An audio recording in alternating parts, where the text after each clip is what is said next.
Muito bem, a Vida e Saúde de volta com dicas, com sugestões, com informação de saúde para você. A cada ano, cerca de 12 mil novos casos de câncer infantil são diagnosticados no Brasil. E segundo o Instituto Nacional do Câncer, o INCA, esse dado diz que a maioria envolve crianças de 4 a 5 anos de idade. E apesar de ser uma doença grave, com o avanço na medicina, cerca de 80% das crianças e adolescentes acometidos do câncer, da doença, podem ser curados se forem diagnosticados precocemente e tratados em centros especializados. Para entender melhor esse assunto, a gente quer conversar hoje com o médico oncologista Dr. Marcelo Milone Silva, que é do Hospital GAC, o Grupo de Assistência à Criança com Câncer do Vale do Paraíba. Mas o nosso WhatsApp está aberto para você participar aqui com a gente também. Eu estou esperando aqui seu comentário, a sua dúvida.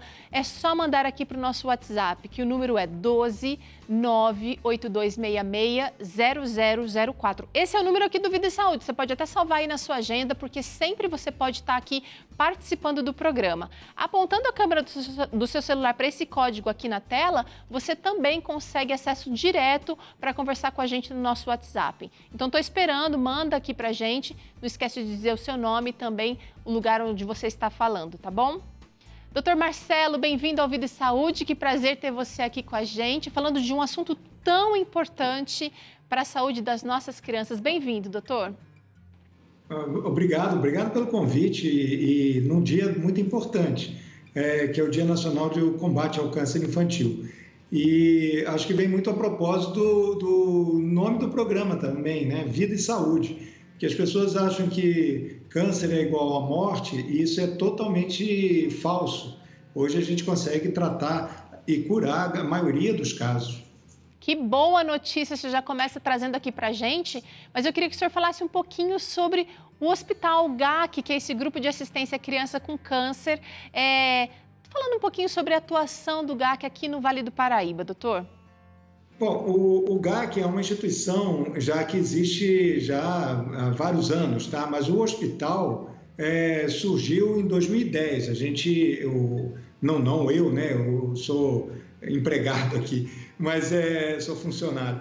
Mas o hospital é mantido por uma associação de pessoas, ele não tem fins lucrativos, e é através de doações que o hospital consegue manter um tratamento de excelência para os pacientes com câncer. A gente atende 80% dos casos, é do SUS, né? E só 20% tem algum tipo de convênio. Mas para a gente garantir que todos os pacientes receberão um tratamento adequado e igual, independente da condição socioeconômica,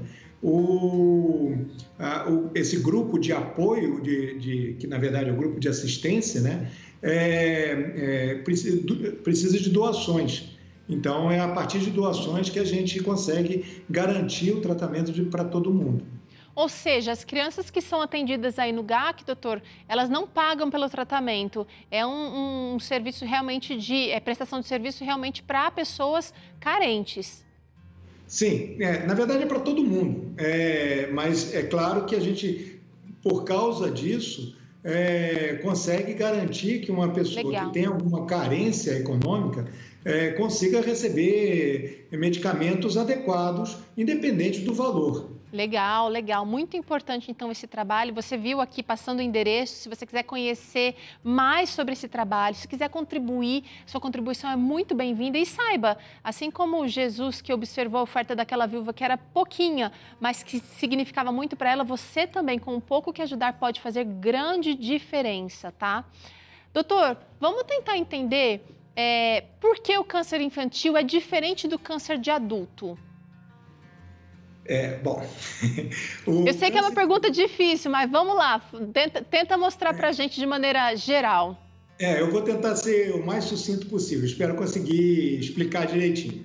O câncer de criança não tem nada a ver com o câncer de adulto, são doenças bem diferentes uma da outra.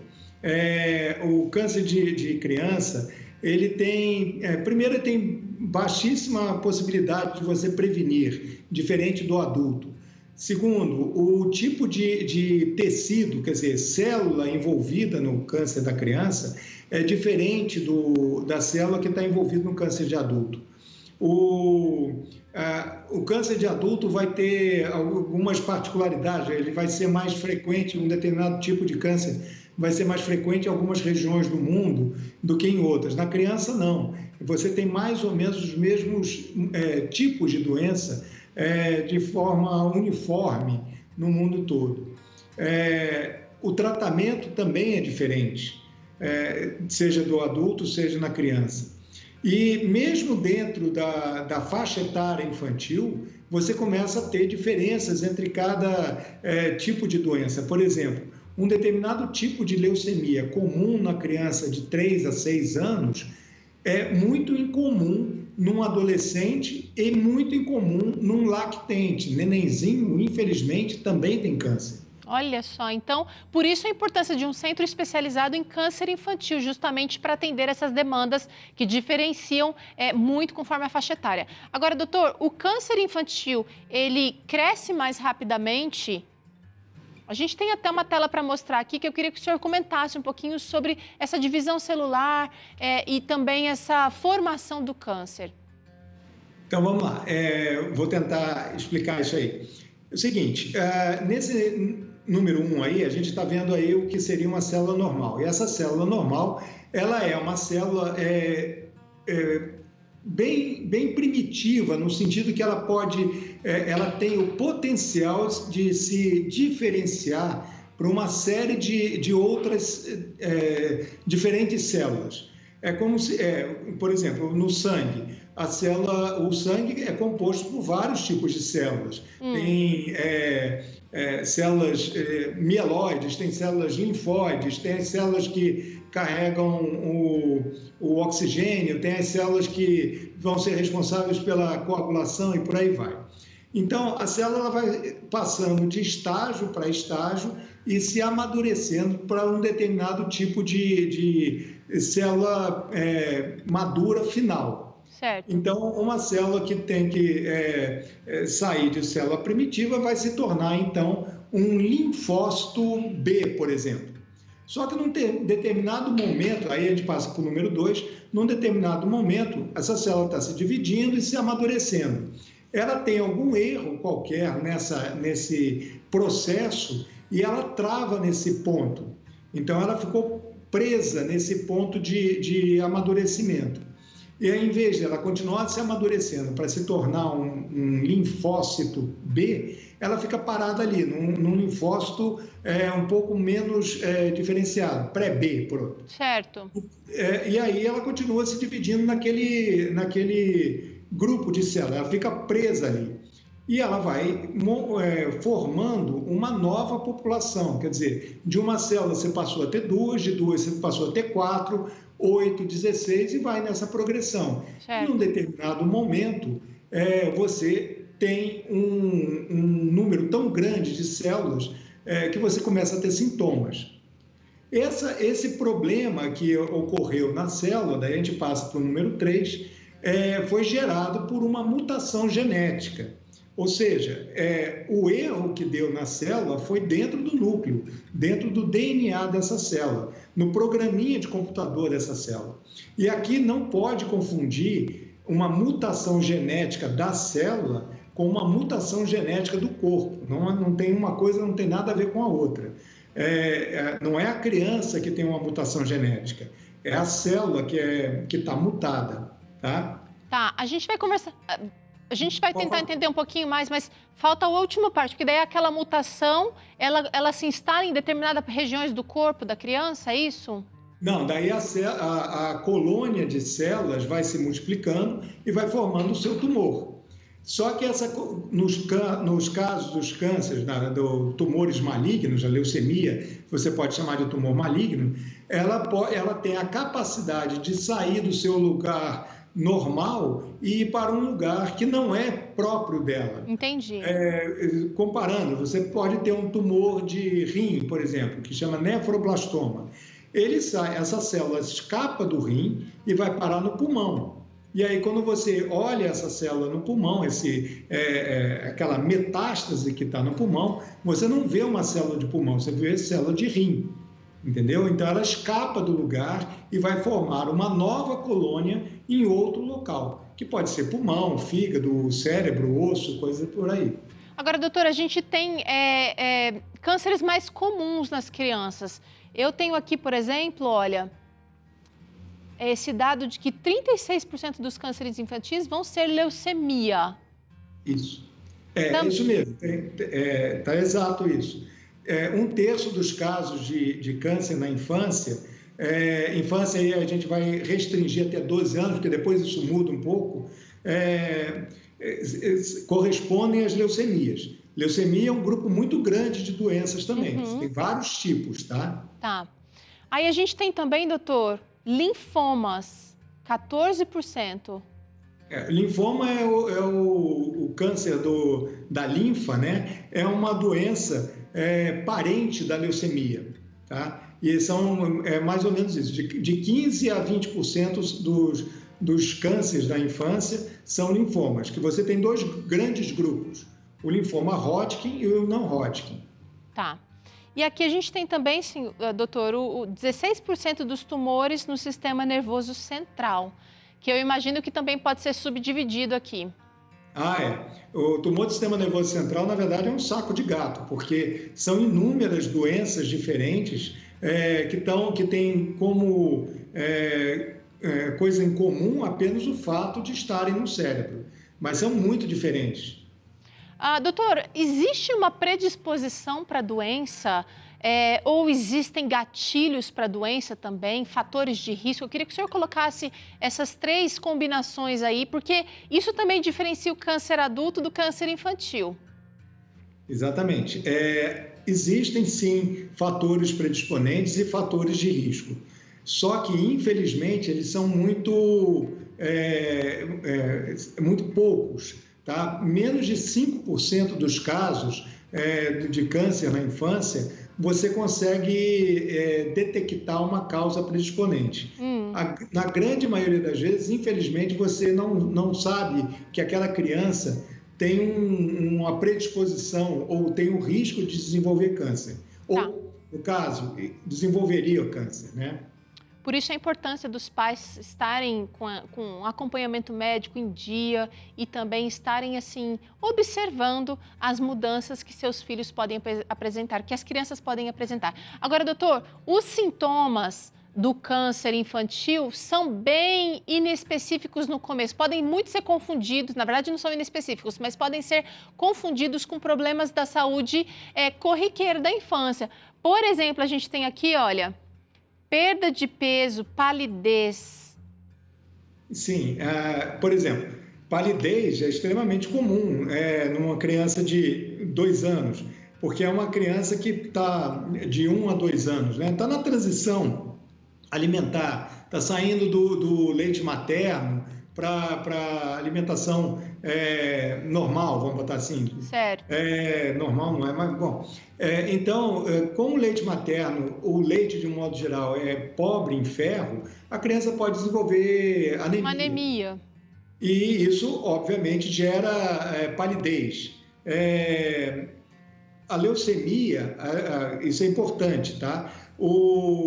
A anemia não gera leucemia, mas uma criança com leucemia tem palidez. Do mesmo jeito que uma pessoa com febre não necessariamente tem pneumonia, mas uma pessoa com pneumonia vai ter febre. Entendi. Manchas roxas pelo corpo também podem confundir hematomas, né? As crianças são peraltas, às vezes batem, se machucam, mas aí essas manchas aqui, elas são diferentes daqueles hematomas do brincar.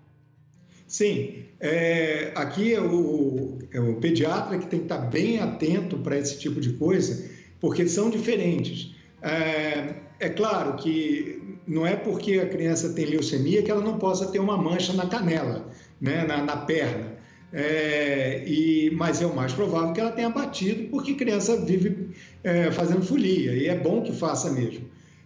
Só que quando começam a aparecer manchas em locais não habituais, o pediatra, o médico, tem que estar muito atento porque isso pode indicar duas coisas, e são duas coisas muito graves para uma criança. A primeira é abuso. Uma criança abusada pode ter manchas em lugares diferentes, porque ela está recebendo maus tratos. E a leucemia vai provocar alteração da coagulação do sangue e aí você vai ter manchas roxas em locais não habituais. Certo, certo. Então, atenção. Vômitos, doutor, também podem indicar problemas. Dor de cabeça, perda de equilíbrio, sintomas muito comuns numa virose, por exemplo. Exatamente. Só que aí também o pediatra tem que ficar atento, os pais e o pediatra tem que ficar atento, porque isso tem um tempo determinado. Uma virose provoca esse tipo de sintoma, é sempre muito mais frequente, mas aquilo que está se estendendo demais, está evoluindo de forma diferente, tanto os pais quanto o pediatra têm que ficar de olho, isso está diferente. E que outras coisas podem gerar vômitos e perda de equilíbrio e cefaleia, dor de cabeça. O principal deles é o tumor do sistema nervoso central, ou seja, um tumor no cérebro, que pode provocar exatamente esses sintomas. Então, é ficar atento e se isso está acontecendo com muita frequência. Isso aí pode ser um sinal de alerta. Agora, aqui, doutora, a gente tem que pensar o seguinte: o brasileiro gosta muito do pronto-socorro. Agora não é mais pronto-socorro, ele vai para o UPA, né? E aí esse atendimento acaba sendo atendimento aqui e agora, sem avaliar a criança globalmente. Exatamente. Aí é um problema, porque, primeiro, o pronto-socorro, a UPA, Unidade de Pronto Atendimento, ele está preparado para atender a situação emergencial, aquele momento, o aqui e agora. E muitas vezes ele não tem nem muito tempo para perguntar, não, mas o que aconteceu semana passada? Como é que foi? Conta mais. Então, e aí, como é plantonista, ele não vai nem lembrar, nem ver o prontuário do paciente. Então, é importante que as crianças, todo mundo, seja acompanhado de uma forma mais horizontal, quer dizer, tenha um acompanhamento adequado nas UBSs, ou no seu UBS, uma unidade básica de saúde, né? E no consultório do médico. Certo, um atendimento de rotina. Doutor, também caroços pelo corpo, especialmente na barriga, podem indicar câncer. Eu vou passar rapidamente esses daqui, doutor, porque são todos sintomas que a gente pode confundir, mas que a gente precisa ficar esperto. Se não desaparece, precisa procurar o atendimento rápido. Febre prolongada, diminuição da visão, também podem indicar câncer. E aqui a gente tem dores nos ossos e nas juntas. Criança se estica muito, mas teoricamente não deveria sentir dor. Dor nos ossos, tem que tomar cuidado com os sintomas da tal da dor do crescimento, mas a dor da leucemia, por exemplo, é bem diferente. Caroço, você pode estar diante das famosas ínguas, né? Mas linfoma provoca íngua. Mas aí é muito importante o acompanhamento, porque não é uma íngua que surge hoje e amanhã e aí você já tem... Ela resolve, né? Ela não resolve. Ela não resolve, ela tem uma evolução mais longa e tudo. Então, de novo, é importante que a criança seja levada no médico e o médico lembre que existe câncer. Doutor, é o seguinte, eu sei que o tratamento para cada tipo de câncer é variado, mas o senhor falou aqui que as chances de cura são muito altas. Uma criança que vence o câncer, que é curada do câncer, ela tem maiores chances de ter o câncer novamente, de ter o câncer, não o câncer original, mas outra vez câncer em outras partes do corpo na vida adulta, por exemplo? Infelizmente, sim. Uma criança que teve câncer, por uma série de motivos, ela passa a ter um risco maior de ter um outro tipo de câncer. Tá? Isso vai depender de uma série de coisas, desde o tipo, a idade que teve, o tipo de tratamento que fez, quimioterapia, radioterapia, tudo isso vai influenciar. Mas também o estilo de vida dessa criança, ou seja, depois adolescente, adulto, o estilo de vida também vai predispor a um risco ainda maior de câncer. Então realmente precisa cuidar com mais carinho. A gente já cuida com carinho das crianças, né? Se você aí tem, de repente, deixado de dar atenção fisicamente, observado, hoje é um dia especial, a gente está tratando aqui do combate ao câncer infantil, do enfrentamento do câncer infantil. Então, é justo que você, de repente, mude sua conduta aí. Mais uma vez, eu quero agradecer aqui ao Dr. Marcelo pela participação. Parece que chegou uma interação enquanto a gente conversava, doutor, que eu quero trazer aqui, junto com o senhor, a Cleide de Naviraí. Ela disse o seguinte, Naviraí, perdão. Meu filho foi diagnosticado com leucemia LLA quando tinha 4 anos. O tratamento durou 2 anos e 2 meses e hoje ele está com 12 anos e curado. Ela escreve aqui em letras maiúsculas. Graças a Deus. Olha, Cleide, que notícia boa. O doutor começou aqui o programa falando que realmente o câncer infantil tem bom prognóstico, precisa de atenção, precisa de cuidado, precisa de perseverança. 2 anos é muito longo um tratamento, mas vale a pena perseverar, né, doutor? Vale a pena. Que bom, boas notícias, né? E sim, é isso, tem muita chance de cura e é importante que essas crianças sejam primeiro avaliadas e também depois atendidas, como você falou, num centro de atenção integral à criança com câncer. Tá. Doutor, olha, nem todas as pessoas conseguem acesso a bons tratamentos. Mas todos nós temos direito. Vale a pena, de repente, se na minha região não tem um cuidado mais específico, buscar junto à Secretaria de Saúde, junto aos órgãos de saúde ali da região, buscar apoio nas regiões mais próximas ali, não é? Sim. A rigor hoje, infelizmente, a gente ainda tem muitos vazios assistenciais, ainda mais no que se refere à atenção especializada, câncer infantil, por exemplo. Mas hoje a gente tem grandes centros no país e, de alguma forma, a criança vai ser bem atendida. Aqui no GAC, por exemplo, a gente não tem fila de espera, não tem nada. As crianças chegam e imediatamente são atendidas. Então, mas é importante que busque o atendimento o mais rápido possível. Tá bom. Doutor Marcelo, chegou mais uma interação aqui que eu queria trazer para o senhor, porque achei essa pergunta interessante. A Mara diz, gostaria de saber qual tipo de exames de rotina a criança precisa fazer para saber se tem leucemia ou não.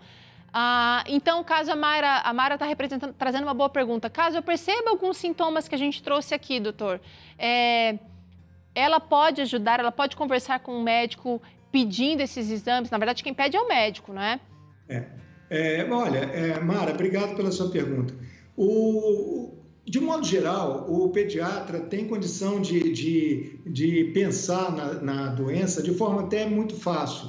E não precisa de exame muito complicado, não. Um hemograma simples, exame de sangue simples, é mais do que suficiente para o pediatra já desconfiar de que uma criança possa ter leucemia. Certo. É claro que ele não vai ser o exame que vai dar o diagnóstico, mas aí ela pode encaminhar para o centro de tratamento, por exemplo, se é daqui da região, ele encaminha aqui para o GAC, a gente vai avaliar e se for preciso, e a gente sempre faz os exames de confirmação da doença. Entendi. Então, um exame inicial vai levantar pistas e depois os especialistas que vão correr atrás de mais confirmações. Por isso que é importante o pediatra desconfiar e com um exame muito simples. Para um tumor de sistema nervoso central, muitas vezes que é do cérebro, muitas vezes você não precisa nem pedir a tomografia. Você já pode encaminhar para a gente com a história clínica, que a gente já faz a tomografia mais rápido do que seria se fosse pedir pela rotina do município. Certo. Ótima informação, então, doutor. Aliás, o tempo vale ouro na luta contra o câncer. Doutor Marcelo, muito obrigada pela participação aqui no Vida e Saúde. Eu sei que o senhor é bem ocupado, mas dedicou esse tempinho aqui com a gente. E também quero convidar você aí para conhecer o GAC. E se quiser contribuir, sua contribuição é muito bem-vinda. Obrigada, doutor. Eu que agradeço, muito obrigado. Bom, é o seguinte, a gente vai fazer agora uma rápida pausa, mas na volta tem Dr. César Vasconcelos respondendo as suas perguntas aqui do Claramente. E ainda, aqui no programa de hoje, eu te ensino a fazer 2 bebidas deliciosas. Uma é esse smoothie de papai e gengibre e a outra é um smoothie de maracujá. Só aqui no Vida e Saúde e pra você.